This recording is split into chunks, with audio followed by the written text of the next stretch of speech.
정부가 800조 원대 돈풀기 엔진을 가동하겠다고 예고했는데요. 정말로 천문학적인 돈이 쏟아진다고 보면 될 것 같습니다. 당장의 달콤함 뒤에 숨겨진 덫과 함정도 생각해봐야 합니다. 당연히 물가가 오를 가능성이 높고요. 집값을 자극할 가능성이 큽니다. 정부가 위험한 재정 폭주를 하고 있다고 해도 과언이 아닙니다.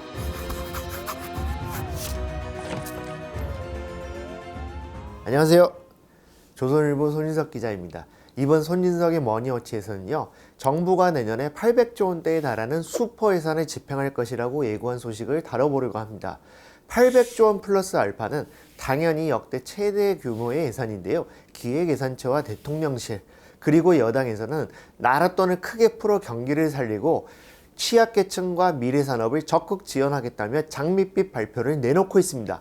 언뜻 들으면 나라에 돈이 많이 돌아서 내 삶도 나아질 것 같은 기분이 듭니다. 하지만 차분하고 냉정한 시각에서 이런 슈퍼 예산을 바라볼 필요도 있습니다.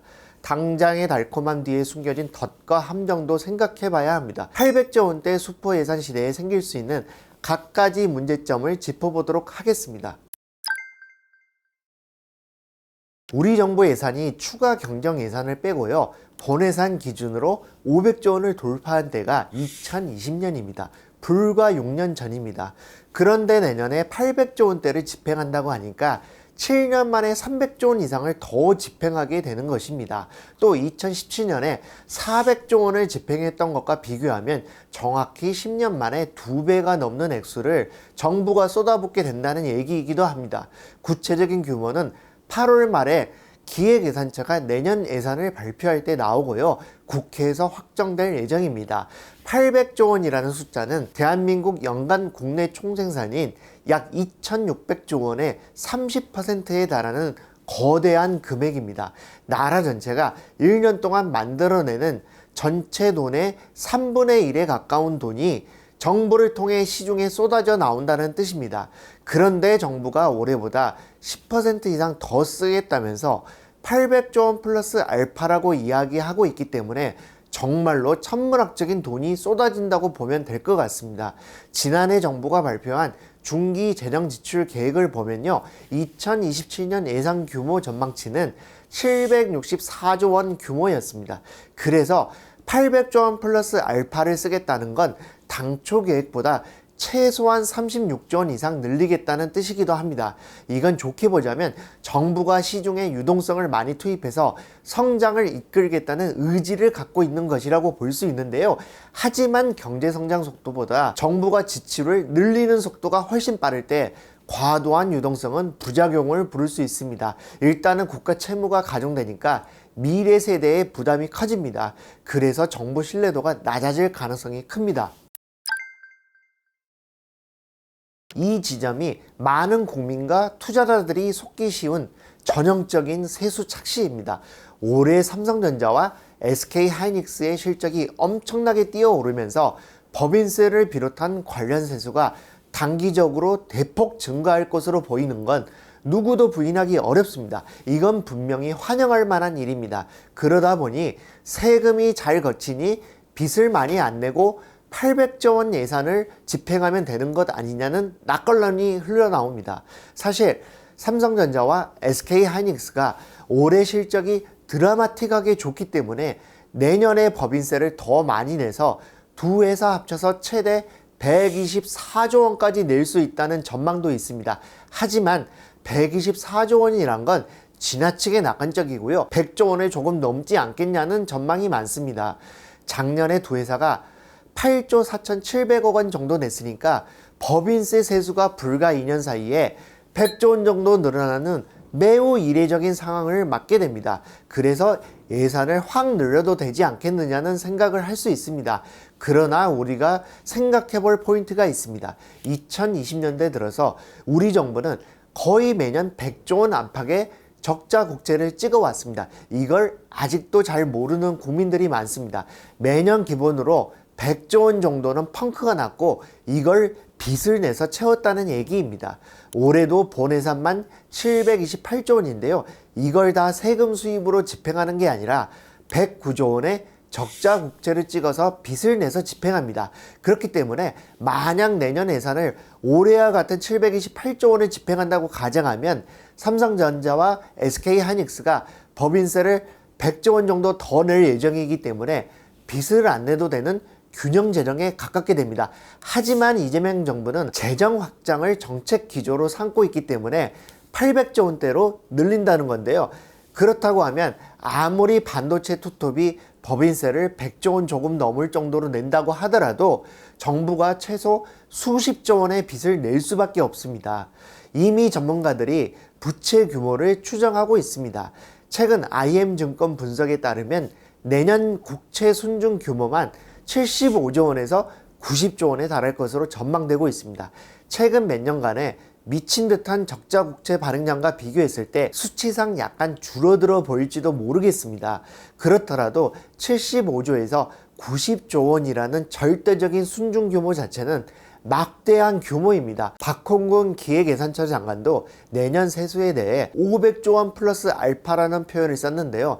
이것 자체가 세수가 확 늘어나더라도 예산 집행 규모인 800조 원대보다는 턱없이 적을 것이라는 뜻입니다.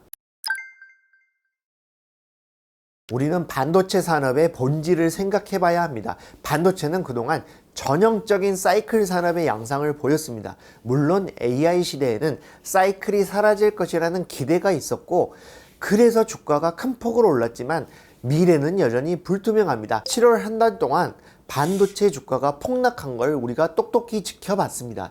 지금은 반도체 업계 업사이클의 단물을 마시고 있는 단계지만요. 반도체 열풍이 언제 어떻게 식을지 아무도 모릅니다. 그래서 세수가 순식간에 쪼그라들 가능성을 배제하지 못합니다. 반면에 한번 800조 원대로 불려놓은 정부 예산은요.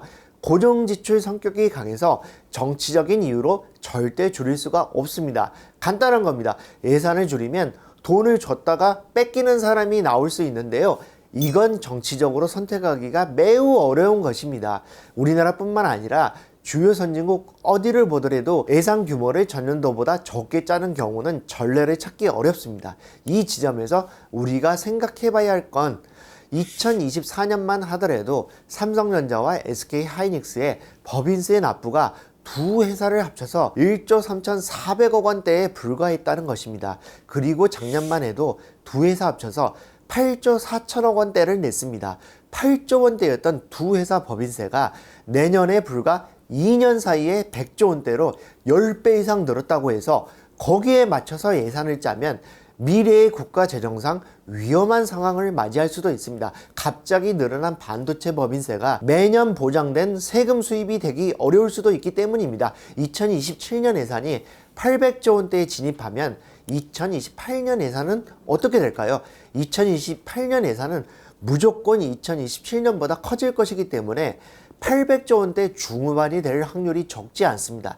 그런데 반도체 업황이 나빠져서 삼성전자와 SK하이닉스의 2028년 법인세 납부가 만약 2027년의 절반 정도인 50조 원대로 쪼그라든다고 가정하면요. 한 해 재정 적자 규모가 150조 원을 훌쩍 넘길 가능성이 충분히 있습니다. 정부는 작년에 중기 재정 계획을 통해서 이미 2028년에 129조 원 상당의 빚을 내겠다고 했는데요. 이것은 802조 원 수준으로 예산을 짰을 때 기준입니다. 그런데 정부가 한 해 앞서 2027년에 이미 800조 원대를 넘겨버리니까 2028년에는 800조 원대 중후반으로 예산이 늘어나게 될 것으로 보이는데요. 2028년 반도체 기업들 법인세 세수가 2027년보다 쪼그라들면 재정 적자 폭이 산술적으로 200조 원에 가까울 수도 있습니다. 이런 일이 발생하지 않기를 바라지만요. 불과 2년 사이에 10배 이상 늘어난 반도체 세수를 상수로 놓고 예산을 짜는 건 위험하다는 지적을 피하기 어려울 것으로 예상합니다. 정부가 위험한 재정 폭주를 하고 있다고 해도 과언이 아닙니다. 정부가 800조 원 플러스 알파를 집행한다는 것은 시중에 유통되는 통화량 M2를 폭발적으로 불려넣는다는 뜻입니다. 경제학의 가장 기본 원리대로 어떤 제하든 수량이 늘어나면 가치는 떨어집니다. 돈의 양이 흔해지면 원화 가치는 하락하고 이는 곧 전방위적인 물가 상승으로 이어집니다. 당장 우리가 매일 접하는 마트의 식재료 가격, 외식 물가, 그리고 전기, 가스, 수도 같은 공공요금까지 일제히 상방 압력을 받게 됩니다. 정부가 예산을 풀어 지원금을 주거나 사업을 발주해 돈을 뿌려주면 당장은 주머니에 몇십만 원이 들어와서 좋아 보입니다. 하지만 그로 인해 전체적인 물가가 뛰어오르면 결과적으로 서민들의 삶이 나아질 건 별로 없습니다. 이것이 바로 경제학에서 말하는 인플레이션 조세입니다. 돈이 풀려서 물가가 올라가는 속도에 비해 평범한 근로자의 월급이나 자영업자의 소득이 오르는 속도는 더 늦는 경우가 적지 않습니다. 정부가 호기롭게 과다한 돈을 집행하면 국민들이 갖고 있는 돈의 실질적인 가치를 낮추는 방향으로 작용할 수 있습니다. 그래서 돈이 많이 풀리고 물가가 많이 올라서 생기는 평범한 사람들의 손해를 인플레이션 조세라고 해서 실질적으로 정부가 가혹한 세금을 거두는 것과 마찬가지라고 표현합니다. 게다가 재정 집행을 많이 하면 원화 가치가 낮아지는 부작용이 생길 수도 있습니다. 환율을 결정하는 요인은 다양하기 때문에 하나를 찍어서 말하기는 어렵지만요. 원화로 된 돈이 시중에 많이 깔리면 아무래도 원화 가치가 낮아지는 쪽으로 압력을 받을 수밖에 없습니다. 원화 가치가 낮아져서 원달러 환율이 상승하면요. 상품이나 원자재를 수입할 때 비용을 늘리는 방향으로 압력을 받기 때문에 이건 역시 물가 상승 요인이 됩니다. 당연히 서민들이 고통받게 됩니다. 정확합니다. 물가 상승보다 훨씬 더 즉각적이고 치명적으로 다가오는 것이 바로 부동산 자산 가격의 자극입니다. 정부가 800조 원 플러스 알파라는 막대한 예산을 풀면 이 돈은 토지 보상금, 지역 인프라 건설 대금, 각종 복지 수당 및 하도급 업체 결제 대금 등 다양한 통로를 통해 시중에 퍼져나갑니다. 이렇게 시중에 흩뿌려진 막대한 자금은 결국 어디로 흘러갈까요? 우리가 경험상 알고 있듯이 인플레이션으로 돈 가치가 떨어지는 것을 눈으로 보게 되면 사람들은 현금을 쥐고 있기보다 안전하다고 믿는 자산에 투자해서 실물을 손에 쥐려고 합니다. 특히 서울과 수도권 상급지 아파트라는 자산은 갈수록 가치가 높아지고 있기 때문에 사람들이 선호하고 있습니다. 지금 자산 시장을 보면요.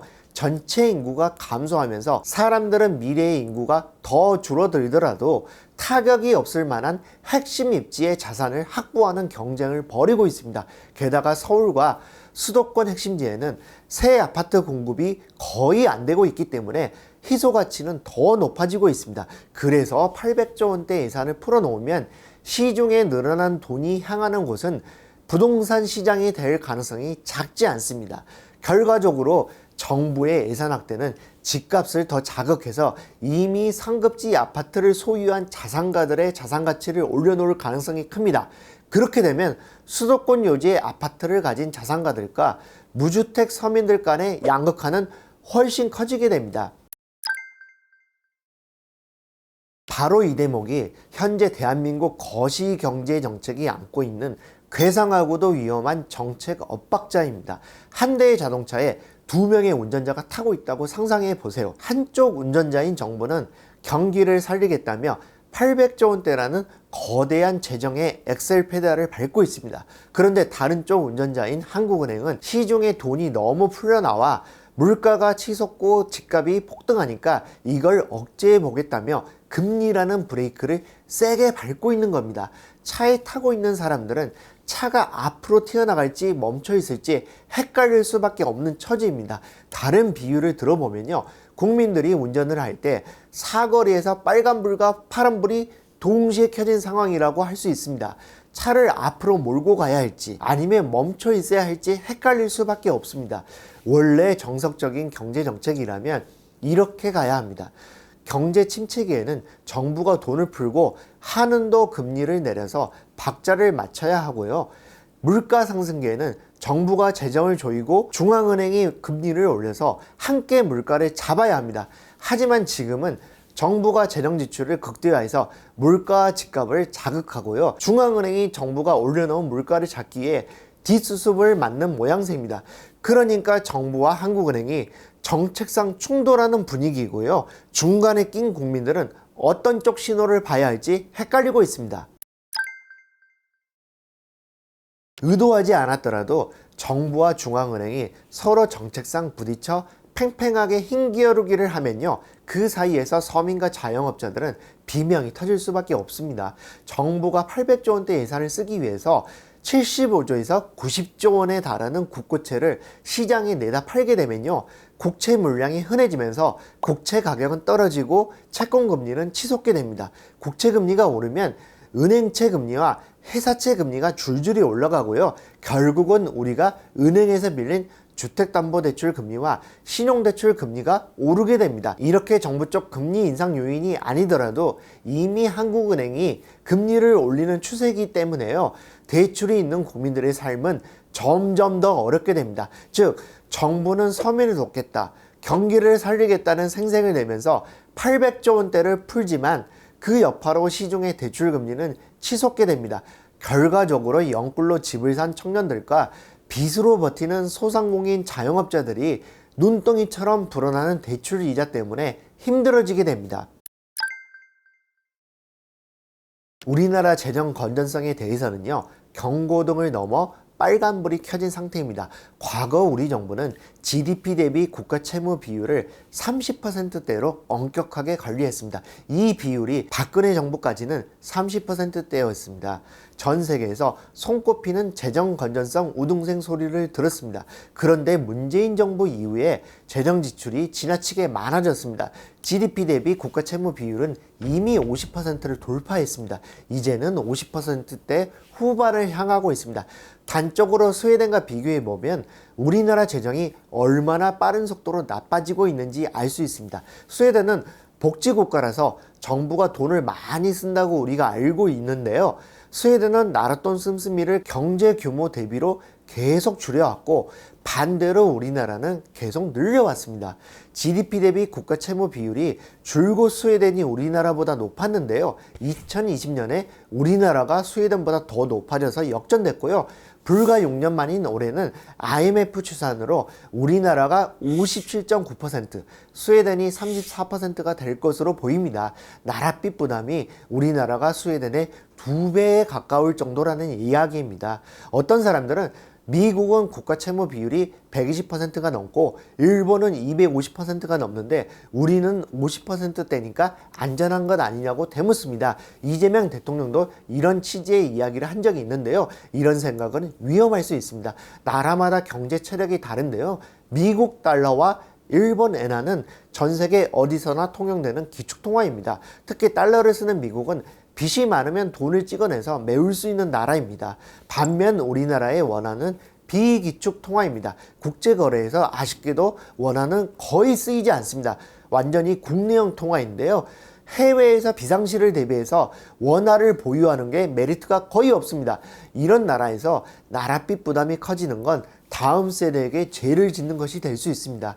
지금 상태로 계속 나랏빚이 늘어나면요, 세계에서 가장 가파른 수준의 저출생 고령화를 겪고 있기 때문에 시간이 갈수록 외국인 투자자들은 한국 경제의 펀더멘털을 의심하기 시작할 가능성이 있습니다. 그러면 국가 신용 등급이 하락하고 외환 시장이 불안해져서 원달러 환율이 폭등하는 거대한 시스템 리스크를 유발할 수도 있습니다.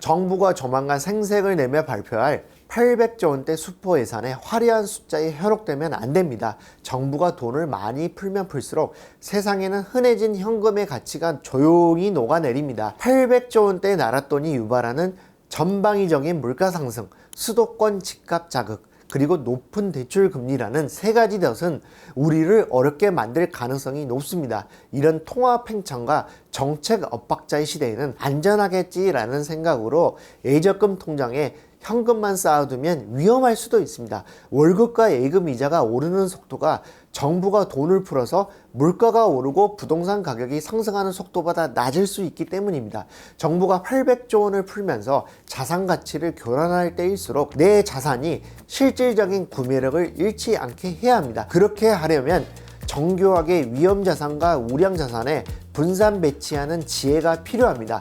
정부가 푸는 나랏돈의 달콤함에 숨겨진 이면을 볼 줄 알아야 통화 팽창의 시대에 내 자산을 지킬 수 있습니다. 오늘 준비한 내용은 여기까지입니다. 감사합니다.